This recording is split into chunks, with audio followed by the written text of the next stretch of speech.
Jaya Radha Madhava Kunja Vihari.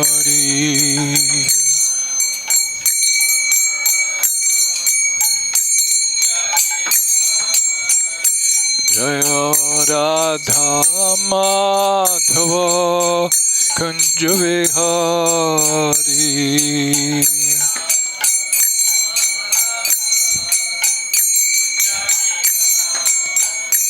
Jaya Gopi Jana Vallabha Girivardhari.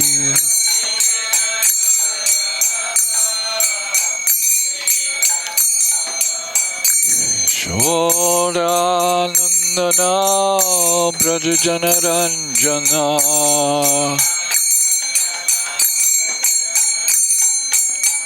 Shodanandana Braja Janaranjana.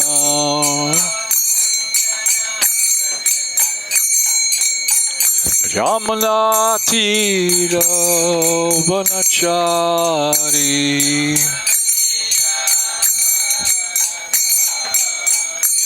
Jaya Radha Madhava Kunja Vihari.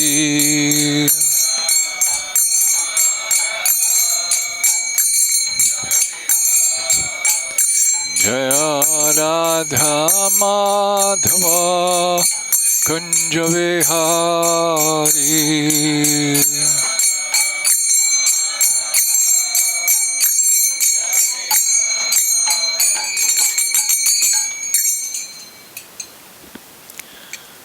Hare Krishna.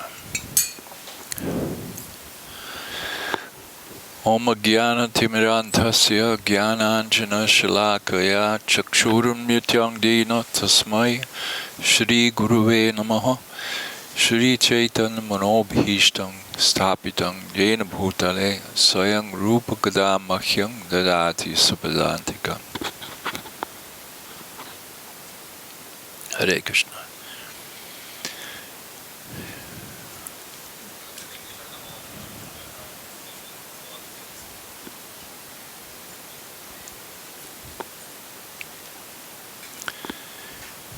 Usually I prepare a class if it's on Bhagavata or Bhagavad Gita, but this time I didn't prepare, so I thought I'll just speak some memories.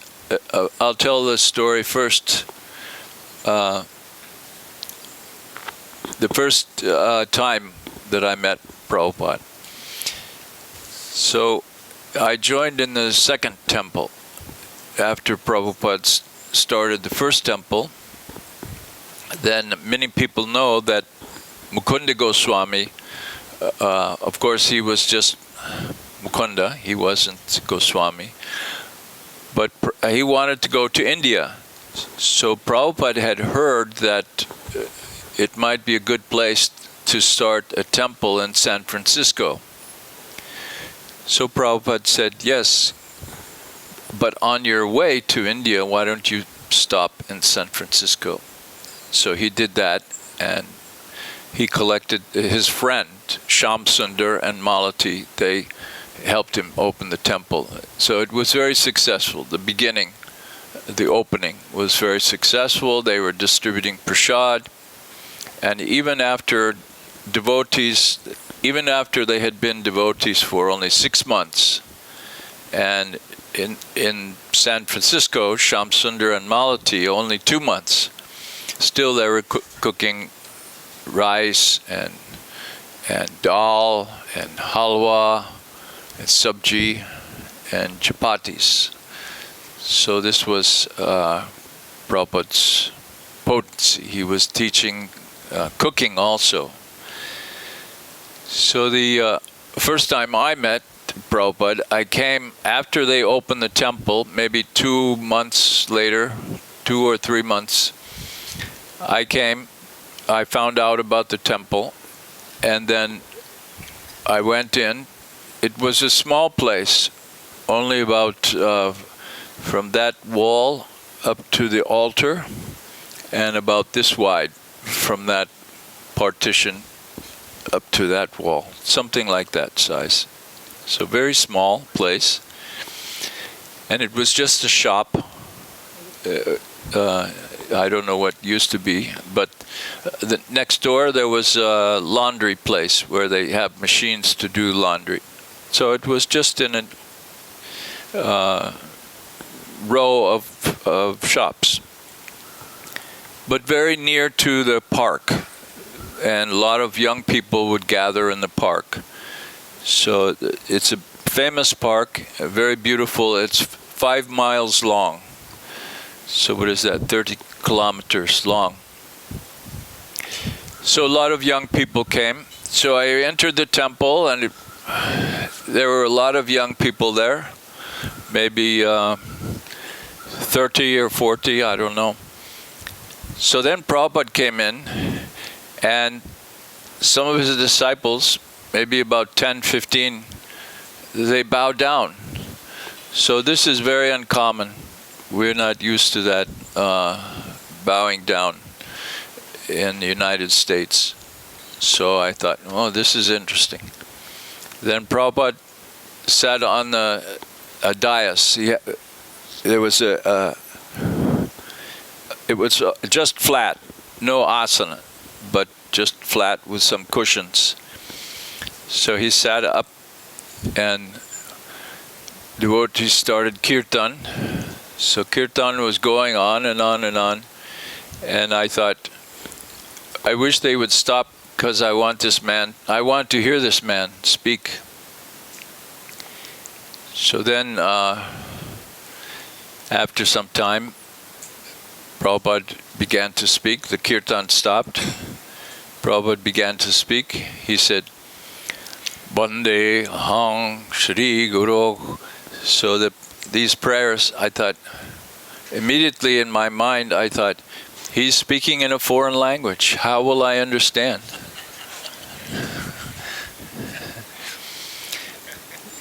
Then I looked around at all the other people, and I knew they could not understand also. How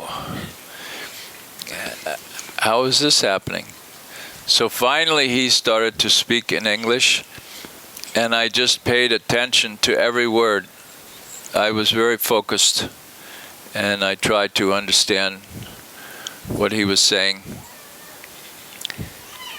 So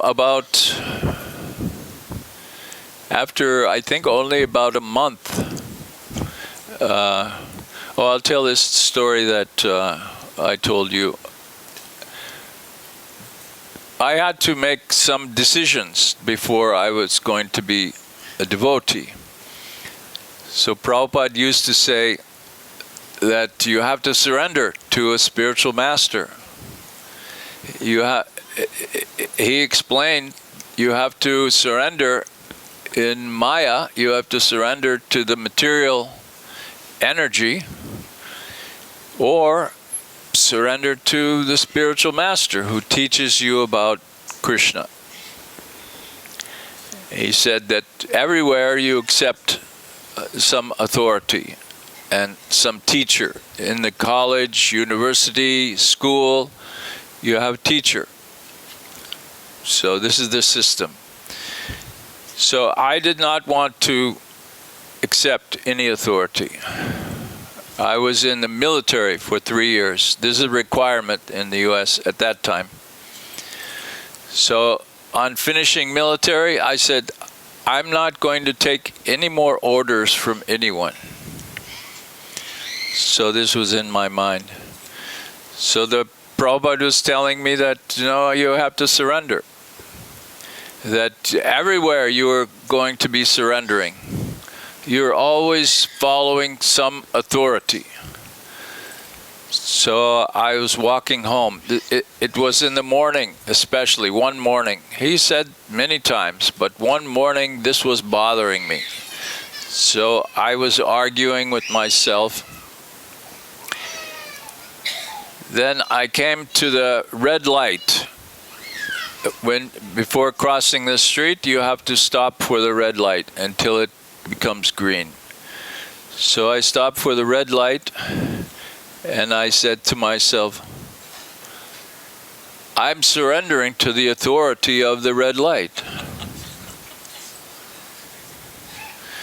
I'm so foolish. I'm surrendering all the time. I'm surrendering to Maya, to so many authorities. Why do I think that I can escape this surrendering to authority? So this was a few times I had to make this kind of decisions that helped me to become Prabhupada's disciple. So then, so I went to see Prabhupada after some time. I didn't know anything about initiation. So I hadn't seen an initiation ceremony. I saw one wedding ceremony. Prabhupada performed a wedding ceremony. Because some of the people who were coming, they were boyfriend and girlfriend. So we knew that if you were boyfriend, girlfriend, you had to become married. So this much I knew. So I took my girlfriend. We went to see Prabhupada. We decided we are going to join the group. So for us, it was to become a devotee, we'll join the group. Sadhu Sangha. This meant so much to me. I loved these devotees. I thought they were wonderful people. Of course, Prabhupada, he was wonderful. So when I first came to the temple, going back to the first time, I had read some books and I thought, someday I will go to India and I will look for one of these masters. I didn't know anything about this guru in India. I don't think I even knew the word guru, only master. I will look for the master.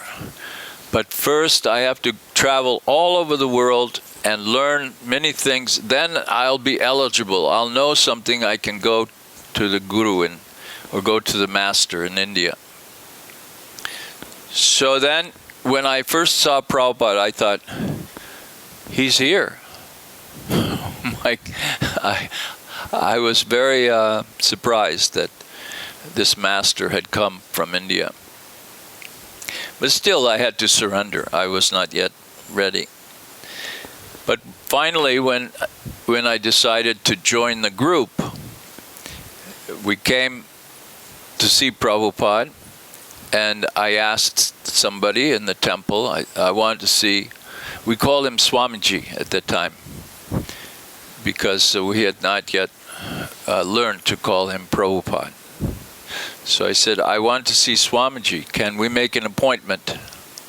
Because I thought you must have to have some special appointment. So they said, oh, just go up to the second floor and you speak to Ranchor.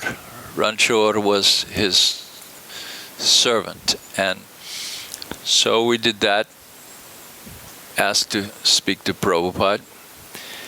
So he was sitting in a nice window seat, and the sun was coming in, and in front of him there was a bench. So he sat on the bench, and so I said, Swamiji, we'd like to get married and join the group. So Prabhupada said, yes, first you must be initiated. So I said, yes, we want to be initiated. So he said, you like this philosophy? I said, yes, very much. He said, all right, you can be initiated. So it was very easy for us at that time, because Prabhupada was recruiting people. He wanted to get some people to help him to spread this movement, Krishna consciousness movement. At that time, there was only a New York temple, which was also this small size, and then San Francisco. So we used to be a little embarrassed that Prabhupada had called it International Society for Krishna Consciousness. But there are only 2 temples, both in United States. So then after a few months, some devotees opened a temple in Montreal, Canada. So we thought, oh, Canada, good, now it's international.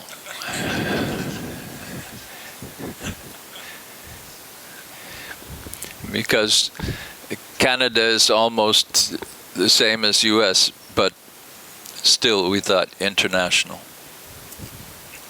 Don't tell any Canadians I said that.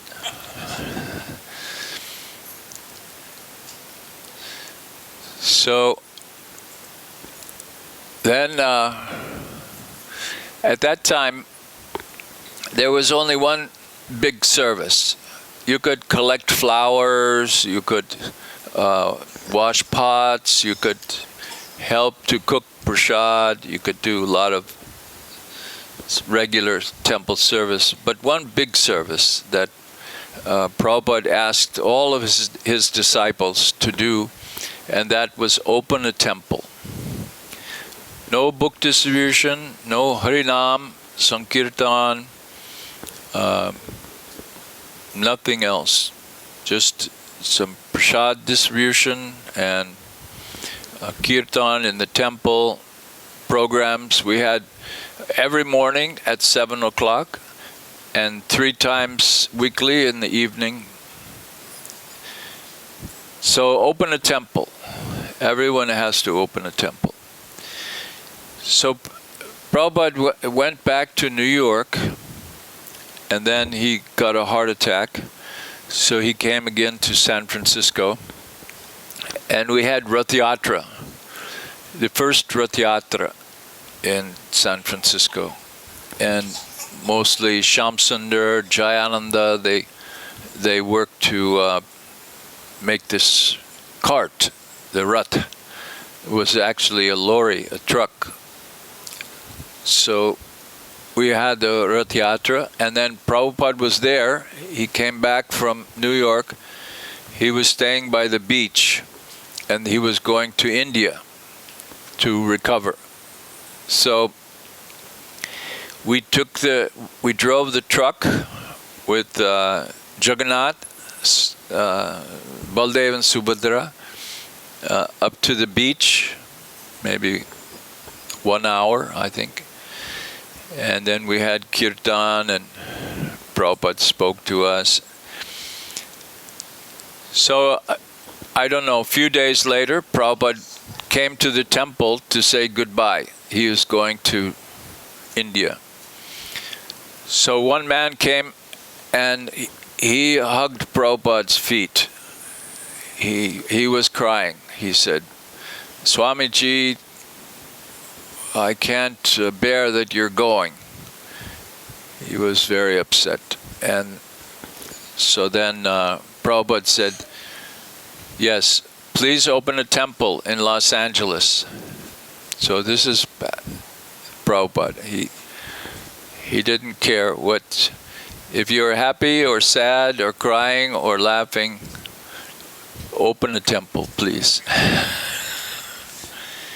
So then, and he was actually, for me, he was a senior devotee. He was one of the first devotees in New York. So he had come to San Francisco. So he was supposed to open a temple in Los Angeles, and another devotee also that was senior. But I mean, he was maybe 5 years older than me, and he joined the movement maybe 8 months before. So very senior. So they were supposed to go to open a temple in Los Angeles, but I'm from Los Angeles, so I thought I can open a temple because they didn't go. So I thought, already in those days we knew that they must be in Maya. He's he's crying for Prabhupada, but he didn't do the service.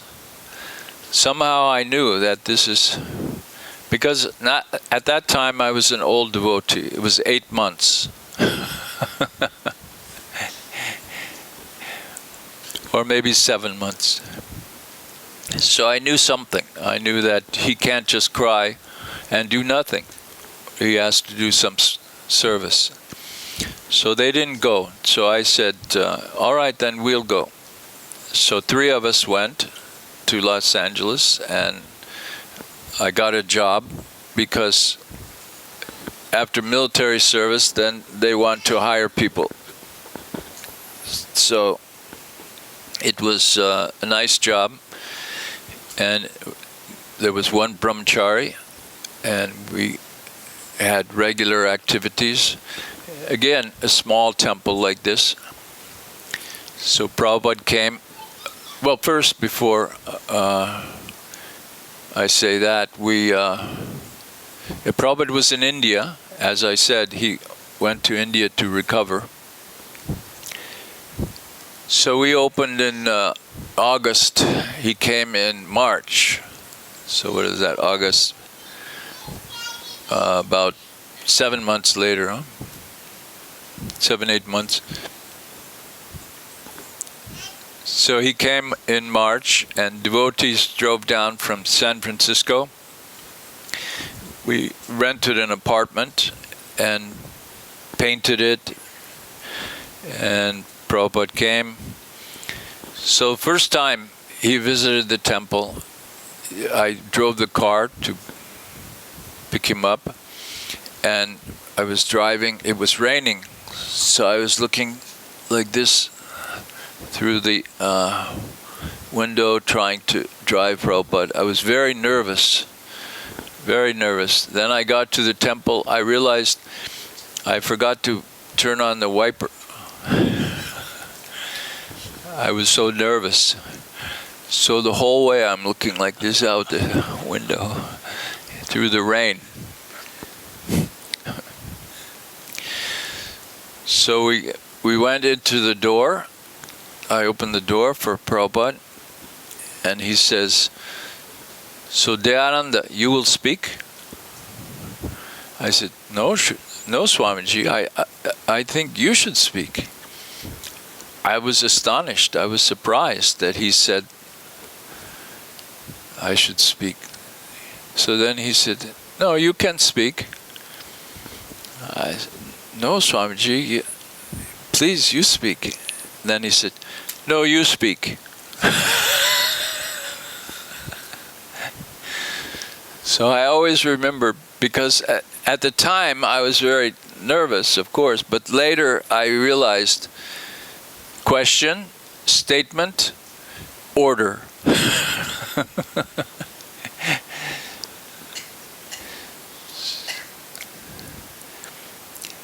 So yes, I had to speak, and I think because I was in charge, there was just a few of us, but I was in charge. So he wanted to test me. He wanted to see how does he speak. So then, of course, I didn't know very much, and I had the idea, I was speculating, that I can prove the existence of God. So I was trying to, nothing on Bhagavad Gita, Srimad Bhagavatam, but prove the existence of God. So I don't remember what I said, but I was speaking, and then in the middle, Prabhupada interrupted. He said something, because then I realized I said something exactly wrong. Completely wrong. Not Krishna consciousness philosophy. So then Prabhupada corrected, and he said, "Go on." So later he wrote a letter that Dayananda speaks very well, I've heard. So I thought, this is very nice, Srila Prabhupada, but I know that he is just encouraging me. It was not very nice. So then,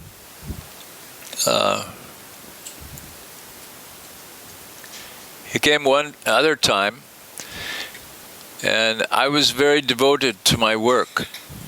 So nothing could stop me from going to my job, my work.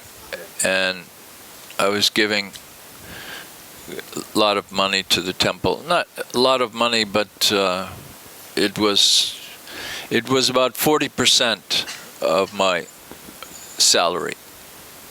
So then, and Prabhupada knew everything. He knew how much money I was giving and how much money I was making.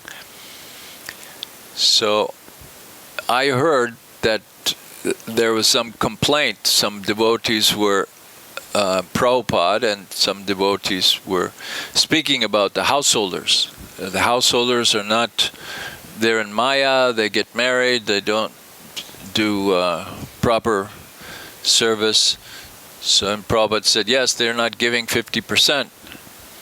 So one devotee raised his, said, must have been my friend, I don't know who he was. He said, but Dayananda's giving 50%. And Prabhupada said, he is not. You can never contradict Prabhupada. You can never, if Prabhupada says something, you can never say something else. He would not allow. He would have a response, immediately response. Prabhupada could do this. Usually, if there is some question, somebody makes a challenge or something, Prabhupada immediately has response. Sometimes he would turn, this is my speculation, I don't know for sure, but sometimes he would turn to devotee and say, what is that? Because he wanted the question to be repeated so he could think of the response. But that is my idea, I don't know. Always response. One time I asked Prabhupada a foolish question. We were walking in the morning, and I had read that in the Vedas, sometimes there are exceptions to rules. For example, Vishwamitra, he ate meat in the forest. He was forced to eat meat under emergency situation. So I asked Prabhupada something about, what about exception to the rules? I don't think it was a specific question. That was my problem. So I said, for example, Vishwamitra ate, and Prabhupada said, I couldn't even say the full question. Prabhupada said, I would die. Question finished.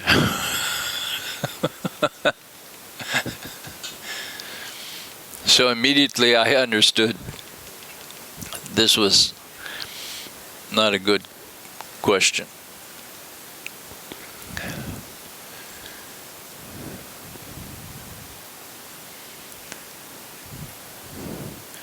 So I was telling this story about Prabhupada came again another time to Los Angeles, and I was very dedicated to my work. I never missed going to work, and I was very pleased that I could give the money. The temple was, I was the only one who was supporting the temple, and one brahmachari. It was for the maintenance of the temple and for brahmachari. So I went to work every day. So then Prabhupada was there, and it was Bhaktisiddhanta Thakur's appearance day. So Prabhupada himself cooked the feast. And only a few devotees were there. They went to the feast in Prabhupada's apartment, not in the temple, but in his apartment. So, but I went to work. So Prabhupada was disappointed. He said he could not take one day from work. So he made a plate for me to be saved for me when I came home from work. And he had made some gulab jamun. And in making the gulab jamun, maybe one or two they broke apart. But still, it's good gulab jamun. You also put it in the syrup along with all the others, so it tastes like gulab jamun. So he put that on my plate. I don't know. I still don't know today. Is this Prabhupada's message? Don't be. It's hard to tell sometimes. And again, 1 or 2 years later, the temple was developed very much, and still I was working hard. And so I was on morning walk with Prabhupada, and the new Bhagavad Gita had just come out. It was, the first Bhagavad Gita was abridged. It was a short version. So all devotees were required to read one chapter daily. So in the temple, they would read one chapter. But I was working very hard, and I wasn't reading one chapter. So I was walking with Prabhupada in the morning. In those days, in the very early days, sometimes only one person would go with Prabhupada. Then later, when ISKCON developed more, sometimes 10 or 15 or even 20 devotees. You've seen the pictures, many devotees, sannyasis, GBCs, everyone is around Prabhupada. But because I was fortunate, I joined in that early time. So I was walking with Prabhupada. Prabhupada turned to me, he said, "So you're reading Bhagavad Gita?" And I said, "No, Srila Prabhupada." And he said, "Oh, you don't have time." But then, at that time, I thought he understood that I didn't have time. But later I realized, no, he was chastising me. Very gently. "Oh, you don't have time."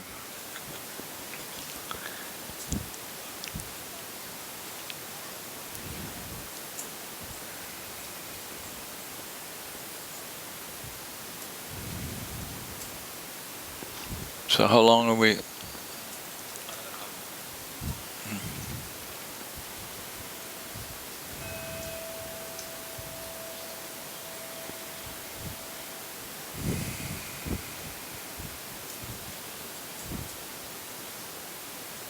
Okay, so now I'll tell you a political story. So in ISKCON, in those days, sometimes devotees would move from one temple to another. If, for example, if we wanted a temple commander, then in Los Angeles, then we call up another temple, Chicago, and we say to the temple president, says, "I need a temple commander. Send me a good brahmachari, and I'll send you 2. They can wash pots." But we need a temple commander. So as an example, and sometimes devotees, they would, 2 very intelligent devotees and capable, then they would argue how things should go. So then to resolve the argument, we send one to open a temple. So in this way, devotees were going here and there. And some devotees were, one devotee, maybe he's not as good a leader as another devotee. Because Prabhupada wanted men to be able to lead other men. So some devotees, I had some very good friends, Tamal Krishna Maharaj and many others. They had a great skill to lead other men, and they could get them to do a lot of service. So I didn't have that skill so much.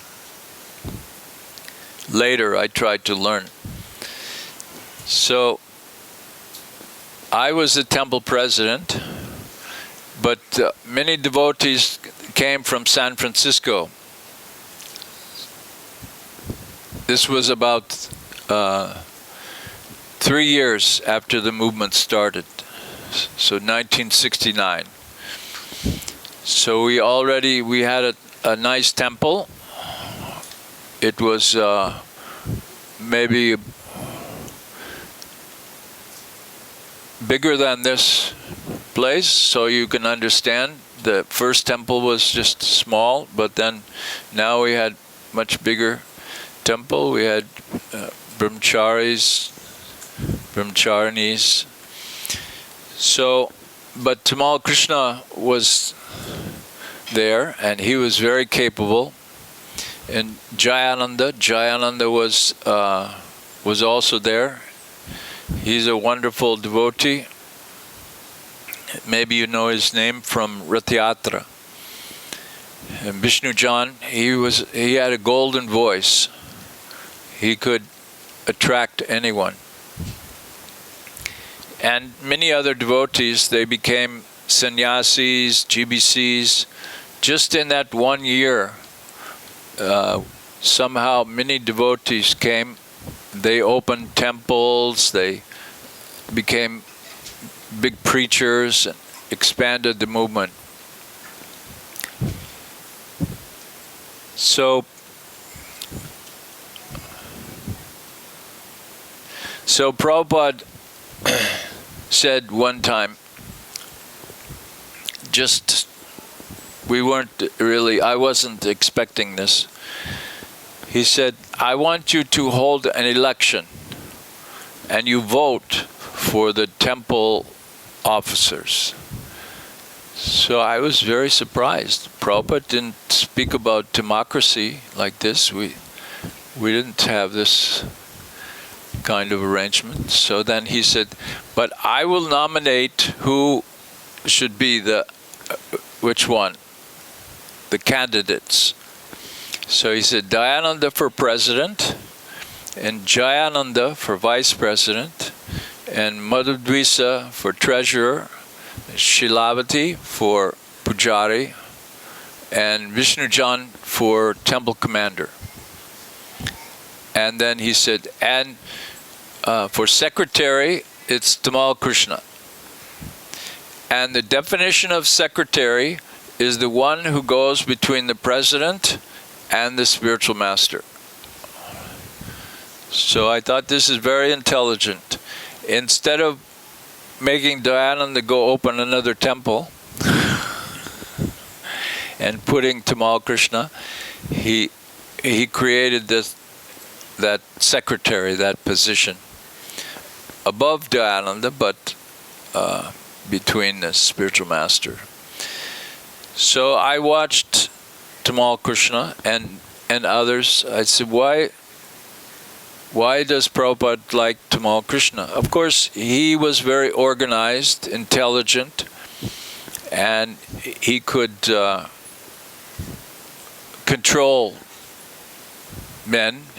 He had a way with being able to encourage devotees to do service. But also, he could sit with Prabhupada and strategize. He could develop what's a good way to preach Krishna consciousness. So I thought, oh, this is interesting. I should learn this. But unfortunately, a little too late. So this is the way the movement went, that sometimes a senior devotee, still they got respect, he is a senior devotee, but then a junior devotee who can do a great service to spread the movement, then that devotee was promoted to a higher position. Because it's not just seniority, it's we say by merit.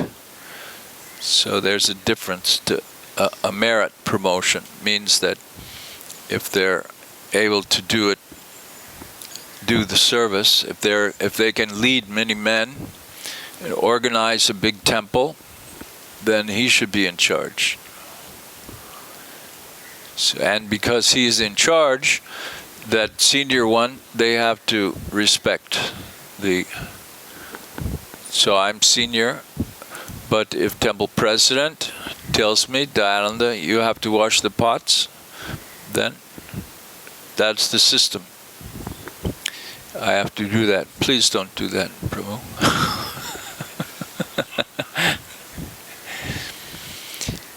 So this is the ISKCON system, that somebody who can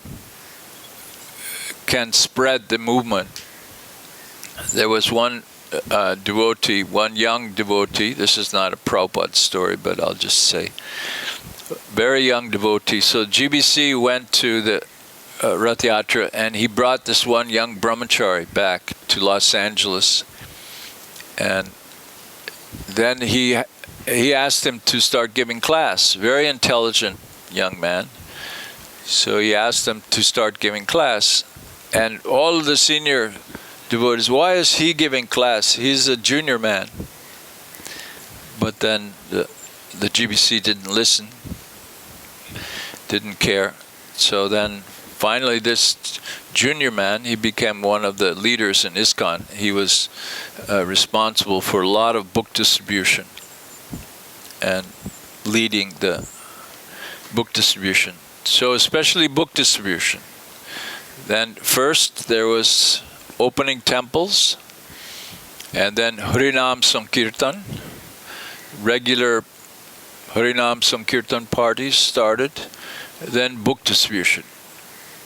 We had a go down, not like your go down, but some small, it was like a room, small space. And Prabhupada printed the teachings of Lord Chaitanya. So, but we kept the boxes in that room. We had no idea, how will we distribute these books? So then, after some time, Prabhupada says, so what are you doing with these books? He wanted to know also, where's the inventory? Devotees are taking these books. So you're not distributing, only devotees are taking. So he was pushing, distribute these books. So we had no idea. We knew, some devotees knew how to sell magazines. We would take the Harinam party on the street, and they would sell magazines to people. And one or two devotees were very good at doing this. Many times, the devotees who could distribute and approach people in the public and get them to buy books and give donations, we have a word in English, eccentric. It means that we don't want to call them crazy because they're very nice people, but they behave a little different from everyone else. But they have a big talent. They can do this like magic. They can do this book distribution. One time a devotee complained to Prabhupada that the temple president complained that these book distributors are causing me a lot of headache. they demand so many things, such a problem. So Prabhupada said, well, we have a saying that the cow gives milk, but sometimes it kicks. And you have to tolerate the kick. So we had one devotee, so I'll tell you this. One devotee, he was the best magazine salesperson. So I asked him one time, I said, I don't know how to do this. I'm very shy to speak to people. And how do you do this? He said, oh, I tell them they have nice shoes.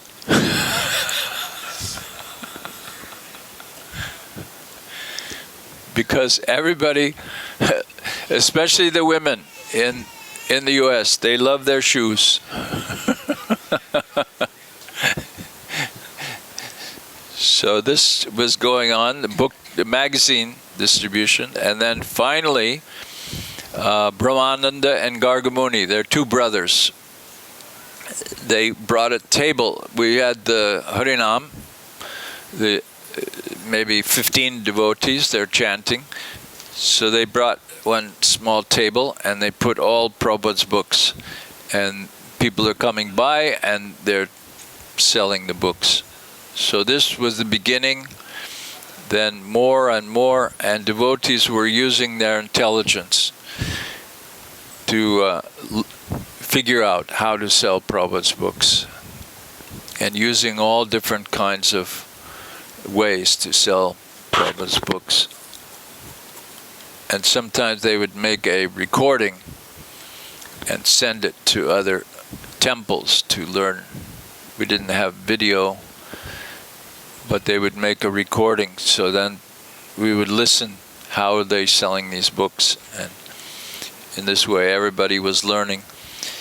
One devotee made a book on how to sell books, how to do some kirtan and all this. He brought it to Prabhupada. Prabhupada said no. He said, Dadami buddhi yogam tang. He said, Krishna will empower the preacher. So Prabhupada liked to have both sides, in my mind. He liked to have the organization. He liked the society, international society, and he always supported the authorities, temple president, GBC, but he also wanted devotees to think for themselves and use their intelligence, how to serve, and develop ability to serve Krishna. How can I serve Mahaprabhu's movement? So this is my understanding of how Prabhupada wanted devotees to develop, not just yes, you should listen to your authority, of course, but you have to use your intelligence. Sometimes I think that when all of the armies are in Kurukshetra fighting,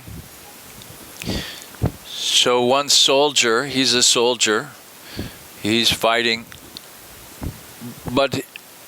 and he's listening to all the generals and all of the authorities, but he has to use his intelligence to fight. He can't just follow an order to fight. If you come and you have a sword or something, I have to be very clever, very intelligent to defeat this person. So follow authority and use intelligence. This is the way I understood Prabhupada.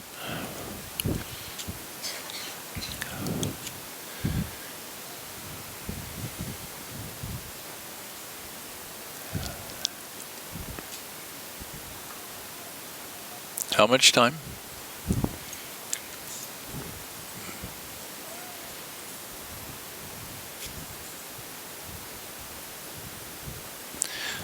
So one time, a devotee in Detroit, he was a very intelligent man.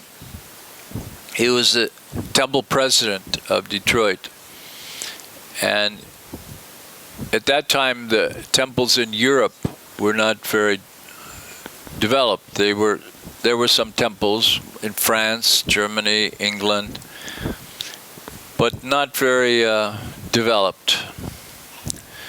So this devotee wrote to Prabhupada. Prabhupada was speaking about translating into different languages.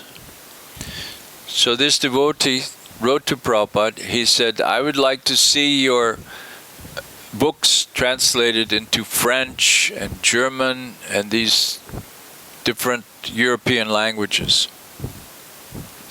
So Prabhupada wrote back and said, you're GBC of Europe. So this was also Prabhupada's way, that if somebody was a little responsible, then Prabhupada would give a big task. And sometimes devotees they couldn't do it. They would fail. But there was no failure. Sometimes they could be half successful, and sometimes fully successful. So this was Prabhupada's way also. Pushing, pushing, pushing. Open temples, distribute books. Now translate books into different languages. Then one time I was in Mayapur, and Tamal Krishna suggested he had to go to the United States. He was Prabhupada's secretary. So he suggested to Prabhupada that I could be secretary. It was, I think, 2-3 weeks or something. So I think that's why I like Tamal, because he suggested that I... So he said, Prabhupada. So one man came to Prabhupada, because at that time Prabhupada was giving sannyas, pushing people to preach everywhere. Sannyas. So this was, sometimes devotees, they wanted to take sannyas because they thought, okay, this is the next step, that I'll take this step. Maybe they didn't understand fully. So one devotee came and said, Brahmachari said, Prabhupada, please give me sannyas. So Prabhupada said, at that time, there was a big political problem that people from the West could not go to East Europe. So East Europe is countries like Hungary, Poland, Czech Republic, and Serbia, all these Eastern countries, and Russia also. It was very strict, and it was difficult to go. And if you want to take books, you have to smuggle it in. Just like any smuggler, you have to become a smuggler of books. So very difficult. So then Prabhupada said to this devotee who wanted to take sannyas, he said, all right, he said, you go preach in East Europe and I will give you sannyas.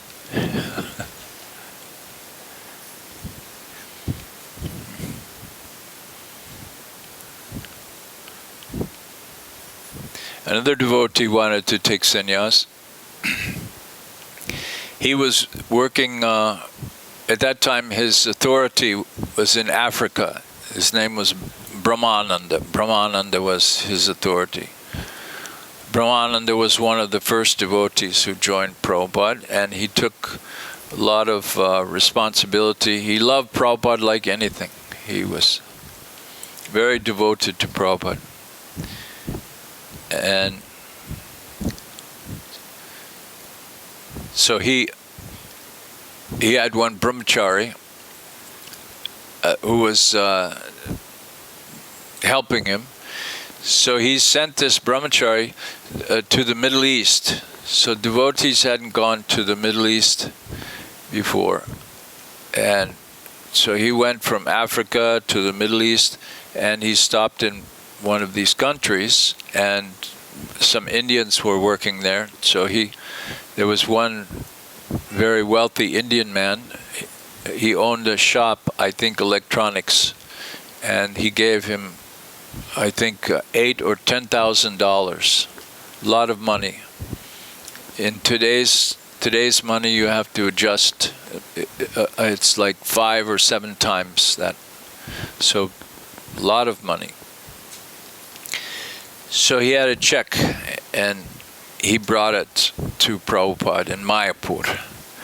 So he gave the check to Prabhupada. He said, I got this money, and I want to take sannyas. And Prabhupada said, yes, you can take sannyas. And then he said, but Prabhupada, I need to give that check to Brahmananda because he sent me to collect money. And Prabhupada said, no, I'll keep it. Then he said, but Prabhupada, Brahmananda will be mad at me because people were afraid of Brahmananda. That just like Tamal, people were afraid of Tamal Krishna. If you don't do what he says, that I don't know what will happen. So Brahmananda also. So he said, but Prabhupada, Brahmananda will be angry with me. And Prabhupada said, no, that's all right. He said, I will take care of Brahmananda. You give me the check.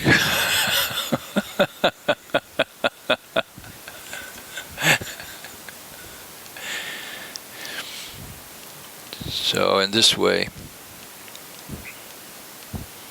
somehow the movement was going on. Many successes, mistakes also, but if you want to do something, then there's going to be mistakes. If you do nothing, then you have no success and no mistakes.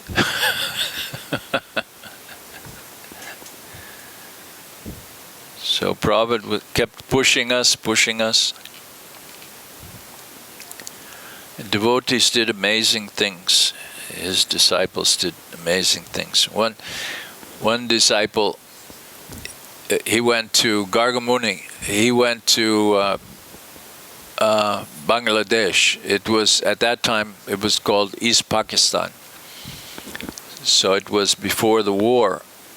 So he went to preach. Then the war started. There was war between East Pakistan and West Pakistan. Means between Pakistan and Bangladesh.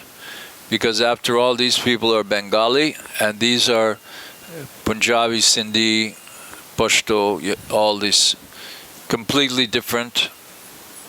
But so these Bengalis wanted to be independent. So they had war. So Prabhupada was very concerned that Gargamuni is there. And Prabhupada, when Gargamuni came, Prabhupada was, no, I can't tell the end. I'm sorry. I forgot we're recording.